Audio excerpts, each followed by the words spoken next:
मेरे YouTube channel में आपका स्वागत है और मेरा वीडियो देखने के लिए बहुत बहुत धन्यवाद। और मेरे चैनल को लाइक और सब्सक्राइब करने के लिए बहुत बहुत धन्यवाद। मैं एक नए वीडियो के साथ आ गया हूं और आज वीडियो में दो चीज़ आपको सीखने को मिला है। एक, श्रवण कुमार वर्सेस IITian बाबा प्लस सेल्फलेसनेस। देखिए, श्रवण कुमार एक रामायण का अद्भुत कैरेक्टर है और IITian बाबा अभी के फेमस बहुत अद्भुत बाबा हैं। तो दोनों को जिंदगी से कुछ ना तो कुछ आपको जरूर सीखने को मिलेगा। और सेल्फनेसनेस, आपको जीवन में अध्यात्म और परिवारवाद के कैसे बैलेंस बनाए, इस बात को आप सीखेंगे इस वीडियो से। और वीडियो को चलिए हम वीडियो को शुरुआत करते हैं।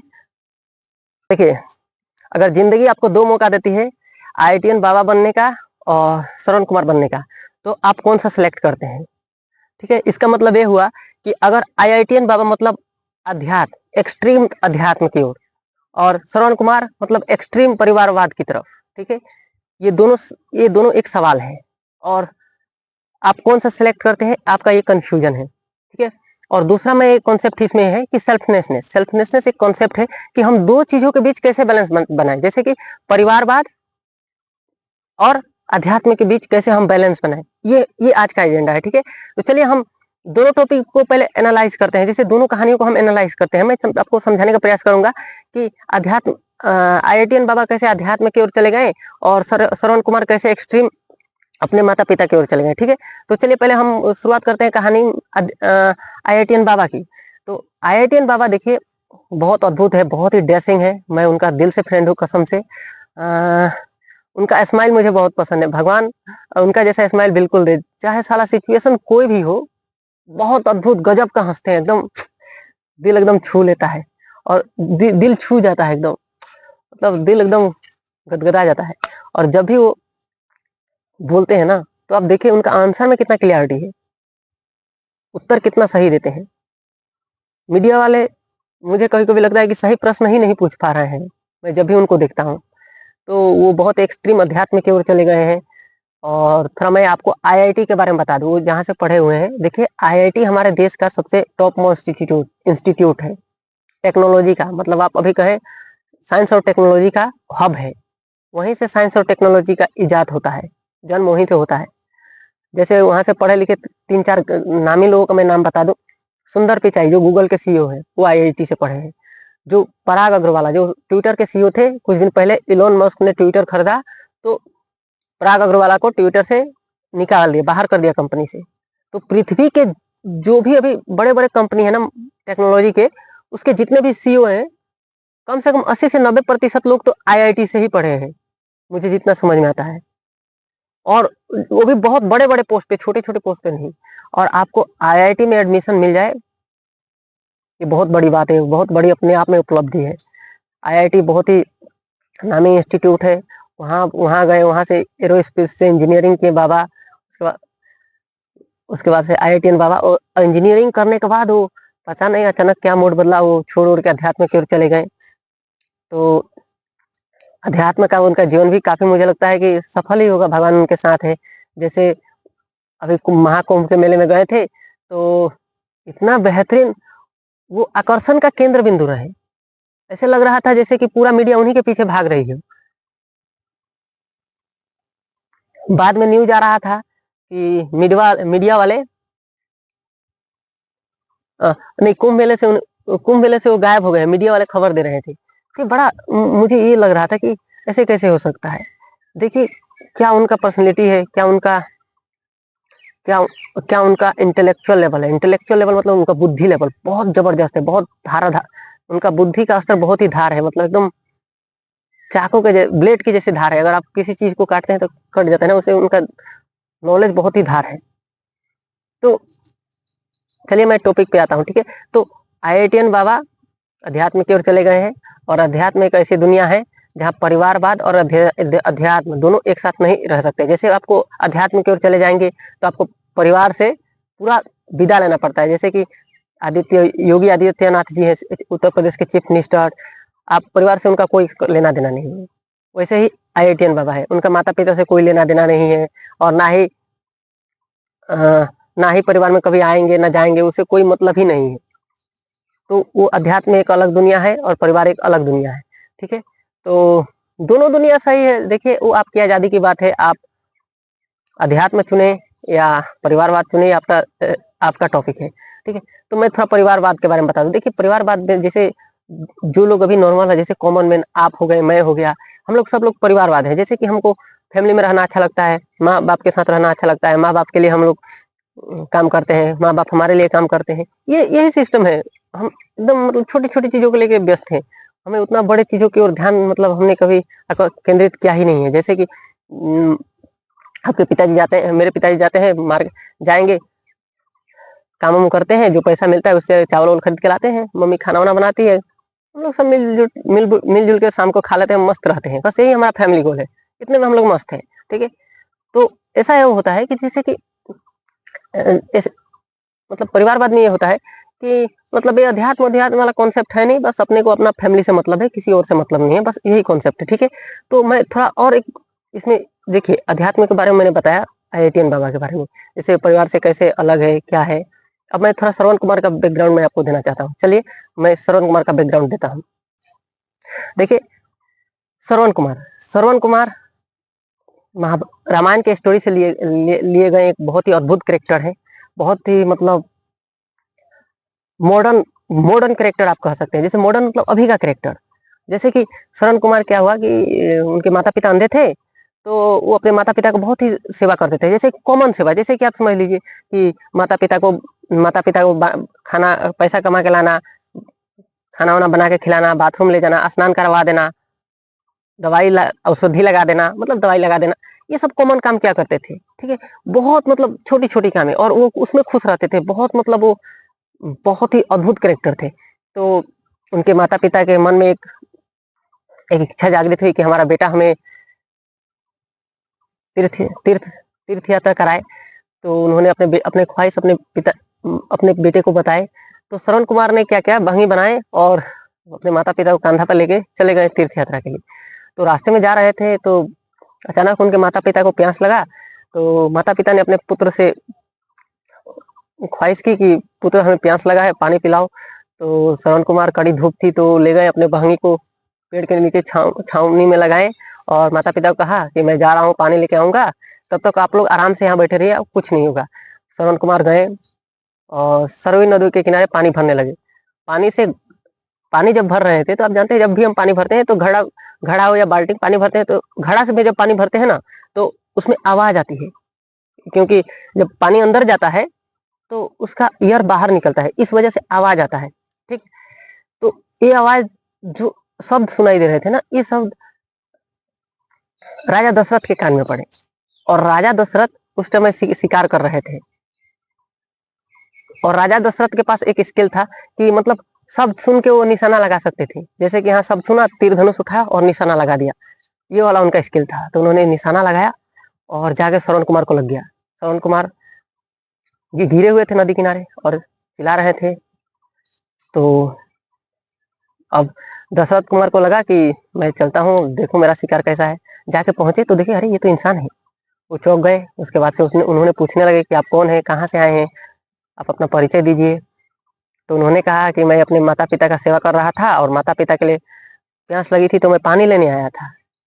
तो आप एक काम कीजिए, मेरे पास समय कम है, आप पानी ले जाइए, मेरे अंधे माता पिता को पानी पिला दीजिए, वृक्ष के नीचे बैठे हुए हैं। तो राजा दशरथ माथे पकड़ के बैठे थे। उसके बाद तब तक श्रवण कुमार का प्राण निकल गया। तब उन्होंने घड़ा में पानी भराया और लेके गए वहां।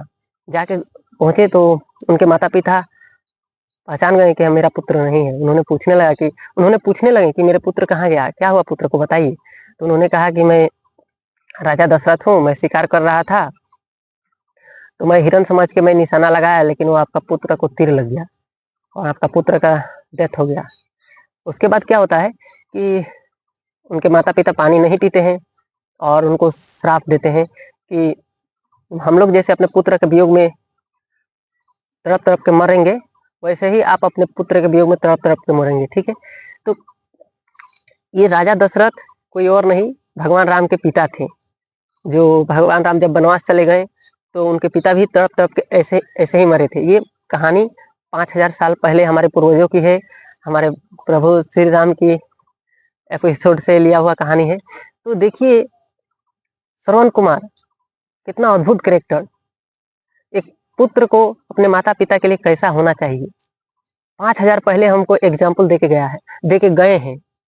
जे आप अपने माता पिता के लिए जान भी देना हो तो तुरंत दे दीजिए, एकदम देर मत कीजिए। क्या अद्भुत कैरेक्टर। तो मैं ये कहना चाहता था, देखिए कि श्रवण कुमार माता पिता का पूरा सेवा करते रहे, अंत तक अपनी जान तक दे दिए, फर्क नहीं पड़ता है। उन्होंने कभी अपना करियर के बारे में कभी नहीं सोचा, अपना इच्छाएं के बारे में नहीं सोचा। तो ये बहुत अद्भुत कैरेक्टर है। मतलब ये एक्सट्रीम लेवल के लोग हुए, जैसे IITN बाबा हुए, अपने फील्ड में मतलब महारत वाले लोग हो गए। तो आपको उतना महारत भी हासिल नहीं करना है, मतलब उसके अगर आधे भी आ जाए, आपको 25% भी गुण आ जाए तो बहुत अद्भुत बात है। तो चलिए मैं थोड़ा माता पिता के बारे में बैकग्राउंड बता दूं। देखिए आज का तो चलिए और थोड़ा मैं टॉपिक इसमें और थोड़ा ऐड कर ले रहा हूँ। तो ये हो गया श्रवण कुमार और IITN बाबा। देखिए तो श्रवण कुमार हो गए परिवारवाद का उदाहरण, और IITN बाबा हो गए अध्यात्म के का उदाहरण। ठीक है, अब इसमें आपका परेशानी ये है कि देखिए आपको दो चुनना है कि आप एक्सट्रीम परिवारवाद हो कि आप एक्सट्रीम अध्यात्म हो। आपको दोनों चीजों का जरूरत है। आप ऐसे नहीं कर सकते मुझे अध्यात्म नहीं चाहिए और आपको परिवार नहीं चाहिए, हो ही नहीं सकता है। अगर आप नॉर्मल इंसान जैसे कॉमन मैन की तरह रहना चाहते हैं ना, तो दोनों में बैलेंस करना पड़ेगा। बैलेंस अप्रोच मतलब सेल्फलेसनेस। जैसे मैं सेल्फलेसनेस एक कॉन्सेप्ट है, जिसमें आपको बता रहा हूँ कि यूपीएससी का एक सिलेबस में एक सेल्फलेसनेस कॉन्सेप्ट दिया गया है, उसके बारे में बता रहा हूँ कि जैसे कोरोना वायरस आया था, तो क्या डॉक्टर इतना इलाज करे कि वो खुद मर जाए? सवाल ये पहला सवाल। और उसमें एक और सवाल जोड़ रहे हैं, क्या डॉक्टर डर के मारे ना जाए जो पेशेंट मर जाए? आप सोच रहे हैं? अब देखिए डॉक्टर के हिसाब से सोचेंगे नहीं, डॉक्टर अगर मैं मान लीजिए मैं डॉक्टर हूँ, मैं जा रहा हूँ पेशेंट को देखने, मैं ही खुद मर जा रहा हूँ, इतना सेवा कर रहा हूँ कि खुद मर जा रहा हूँ। ठीक है, तो मैं डर के मैं जाऊंगा ही नहीं, तो फिर पेशेंट भी तो मर जाएंगे।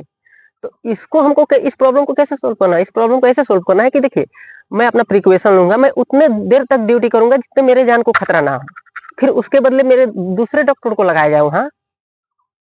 ठीक है, और पेशेंट्स का भी जान बच रहा है, मेरा भी जान बच रहा है, इसको सेल्फलेसनेस कहते हैं। ठीक वैसे ही परिवार में और अध्यात्म में आपको बैलेंस बनाना मुझे लगता है कि सीखना चाहिए। ये मेरा मीनिंग था। ठीक है, अब एसेंस में आज के यंगस्टर्स को बता रहा हूँ। देखिए आप माँ बाप में रियली लोग अभी बैलेंस नहीं बना सक रहे हैं। मुझे बहुत मतलब ये बात को मैं बहुत मतलब आज के समाज से मुझे बहुत सेम फील होता है। जैसे कि देखिए जैसे क्या हो रहा है कि माँ बाप को छोड़ दे रहे हैं लोग। यार ऐसा नहीं होता है। आपको देखिए आपका बीबी भी जरूरत है, आपकी पत्नी भी आपको आपके लिए उतना ही इंपॉर्टेंस है जितना आपके माँ बाप इंपॉर्टेंस है। इन दोनों चीजों में आपको बैलेंस बनाना चाहिए कि दोनों साथ रहें, बल्कि आप दोनों अलग अलग ना रहें। ठीक है, अगर मतलब बिना माँ बाप का फैमिली बहुत हैंडीकेप हो जाता है। जैसे कि मैं आपको और एक दो एग्जांपल देना चाहता हूँ कि अगर आपको माँ बाप के बारे में जानकारी पैदा करना हो, इकट्ठा करना हो, तो आप क्या करें, एक रिसर्च कीजिए। 50 दिन तक जाइए, आपके मोहल्ले में किसी के घर के बेटा या बेटी तो पैदा हुआ होगा, आप जाइए। उसके बाद आप जाइए एक कलम बही लीजिए, उसके घर रोज जाइए, ऐसे चक्कर लगाने जाइए कि ऐसे जाइए घूमने फिरने आए हैं, बैठिए थोड़ा देर देखिए, चेक कीजिए कि ऐसे मतलब अनुमानिक चेक कीजिए, मतलब बता के मत कीजिए कि उस बच्चे के लिए उसकी माँ उसका डायपर कब बदलती है, ठीक है, उसका पोटी कब साफ करती है, उसका उसको दूध कब पिलाती है, उसको खाना कितना खिलाती है, उसका कितना टेक केयर करती है। ठीक है, उसके हिसाब से आप ये अंदाजा लगाइए। बस वहां पे आपको अपना अपना एक थीसिस लिखिए कि उस बच्चे को जब 25 साल का हो जाए उस माँ के लिए क्या करना चाहिए। बस आप नीचे थोड़ा एक रिपोर्ट तैयार कीजिए, आप खुद साइंटिस्ट बनिए, रिपोर्ट तैयार कीजिए कि हाँ उस बच्चे को लोग क्या करना चाहिए। 25 साल का जब बच्चा हो जाए तो अपने माँ के लिए क्या करना चाहिए, क्योंकि अभी उसकी माँ इतना सेक्रीफाइस कर रही है। Got it point. और जो खाना खिला रही है, जो दूध पिला रही है, वो सारा पैसा कहाँ से आ रहा है? वो पैसा कौन दे रहा है? उसके पिता दे रहे हैं। पिता दिन भर काम करके आ रहे हैं। ये तीनों चीजों इंटरडिपेंडेंस है। पिताजी खाना पैसा कमा के ला रहे हैं, उसकी माँ सारी चीजों को इकट्ठा करके उसको खिला रही है। ये दोनों लोग श्रम कर रहे हैं तो ये बच्चा बड़ा हो रहा है। ठीक है, और जब बच्चा 25 साल का हो जा रहा है तो 25 साल का बच्चा कह रहा है कि मुझे आजादी चाहिए, मुझे आप लोग आजादी से जीने नहीं दे रहे हो, मुझे ये करने नहीं दे रहे हो, वो करने नहीं दे रहे हो। जैसे मैं अपना एक बात बता रहा हूँ, जब भी मैं मतलब माँ के पेट में था पेट में रहा होगा तो मैंने माँ को लगभग 10,000 बार मैंने पेट में किक किया होगा, तब मेरी माँ खुश होती होगी कि मेरा बेटा खेल रहा है पेट में। और आज देखिए मुझे बहुत आज़ादी चाहिए, मुझे बोलने का आज़ादी चाहिए, मुझे खाने का आज़ादी चाहिए, मुझे जॉब करने का आज़ादी चाहिए, हर चीज़ में मैं आज़ादियाँ खोज रहा हूँ। मैं इतना सारा आज़ादियाँ लेकर मैं क्या करूँगा? जब माँ ही नहीं रहेगी, पिताजी ही नहीं रहेंगे तो उस मेरा सारा सक्सेस का क्या फ़ायदा मेरा? कोई फ़ायदा है? आप सोच के देखिए। तो आप भी इतना एक्सट्रीम फैसला मत ले लीजिए कभी ज़िंदगी में ना, कि आपके माँ-बाप को बहुत ज़्यादा परेशानी हो। माँ-बाप ही होते हैं। कभी आप जब भी आए तो जैसे कि हम लोग क्या होता है कि हम 2-3 चीज़ों में हम लोग बहुत कमज़ोर हैं। मैं कमज़ोर हूँ, पर्सनली बोलता हूँ कि अपने माँ-बाप के फेस को देख के हमको नोटिस करना चाहिए उनको क्या चीज़ की कमी है। मैं इसमें एकदम कमज़ोर हूँ। जैसे माँ-बाप को माँ देखता हूँ, माँ उदास है। मैंने कभी क्यूरियोसिटी जगाया नहीं कि माँ क्यों उदास है? 10,000 बार लात खाई है मुझसे और इतना सारा मेरे लिए कष्ट झेला है और उस आदमी के लिए मैं परेशान नहीं हूँ। मैं उधर कहाँ की एक लड़की है उसके चक्कर में पूरे दिन भर घूमते रहता हूँ। ये कितना बेवकूफ़ी वाली बात है। मैं जस्ट एग्ज़ाम्पल दे रहा हूँ, ठीक है? पर्सनली मत लिया कीजिए। तो कभी भी अपने माँ-बाप के लिए थोड़ा समय दीजिए, चेक कीजिए और मैं यही कहूँगा कि परिवार में रहना है तो परिवार के नीति नियम के अनुसार ही चलना पड़ेगा। और जब आप माँ-बाप बनेंगे तब इस बात को रियलाइज़ कर पाएँगे नहीं तो आप कर ही नहीं पाएँगे कि क्या एक्चुअल स्टोरी क्या है, ठीक है? तो श्रवण कुमार स्टोरी परिवारवाद के एग्जाम्पल थे और मैं आपको ये कह रहा था कि आपको कभी भी जाना पड़े माँ-बाप को छोड़ के आप जाइए, इतना दूर मत चले जाइए कि फिर आपको घूर के आना ना पड़े। जाइए, अगर परेशानी हो रही है तो घर से निकल के जाइए, 6 महीने के लिए जाइए, फिर घर में वापस चले जाइए, माफ़ी माँग के फिर रहिए घर में माँ-बाप के साथ। ये बहुत बढ़िया है, ठीक है? और माँ-बाप का कीमत किससे पूछना है मैं आपको बता दे रहा हूँ। मैंने रिसर्च किया हुआ है। जैसे कि आप जाइए मोहल्ले में देखिए, कोई लड़का है या लड़का है, उसके पिता का डेथ हो गया है। उससे पूछिए तुम्हारा पिता का वैल्यू क्या है? वो आपको बता देगा।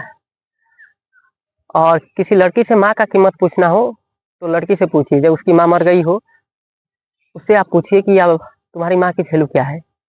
क्योंकि उस लड़की को पता है कि उसने अपना एजुकेशन खो दिया, सब कुछ खो दिया और आज मतलब तितर-बितर पड़ी हुई है। तो माँ-बाप का वैल्यू परिवार में भगवान का पद है। अगर परिवार के दृष्टिकोण से देखें, तो माँ-बाप ही भगवान हैं। अध्यात्म में ये देखेंगे तो एकदम इर्रेलेवेंट है। अध्यात्म में भगवान ही सर्वश्रेष्ठ है, लेकिन परिवार में माँ-बाप ही सर्वश्रेष्ठ है। तो हमेशा अपना माँ-बाप को केयर कीजिए और देखिए आपको अध्यात्म को चुनना है तो अध्यात्म चुनिए, इसमें मेरा कोई ये सब मेरा बिज़नेस नहीं है। परिवार को चुनना है तो परिवार को चुनिए, लेकिन खुश रहिए, मुस्कुराते रहिए, बहुत हैप्पी रहिए। और देखिए मैं बहुत रिसर्च करके वीडियो बनाता हूँ और मैं ट्राई करता हूँ कि आपको अच्छे से अच्छे कंटेंट दे सकूँ, तो आप अपने दोस्तों को शेयर कीजिए कि जो लोग फँसे हुए हों, कन्फ्यूजन से नहीं निकाल पा रहे हों, वो ज़रूर निकलें। कन्फ्यूजन से ज़रूर निकलें और माइंड को क्लैरिटी की ओर ले जाएँ और हमेशा परिवार के साथ रहें, माँ-बाप का सेवा करें। परिवार में जो भी कमाते हो, खुशी से, शांति से खाएँ और प्लीज़ यार मेरा वीडियो को लाइक, सब्सक्राइब करो और प्लीज़ अपने दोस्तों तक मेरा वीडियो भेज दो। Thank you. Love you bro. जय हिंद।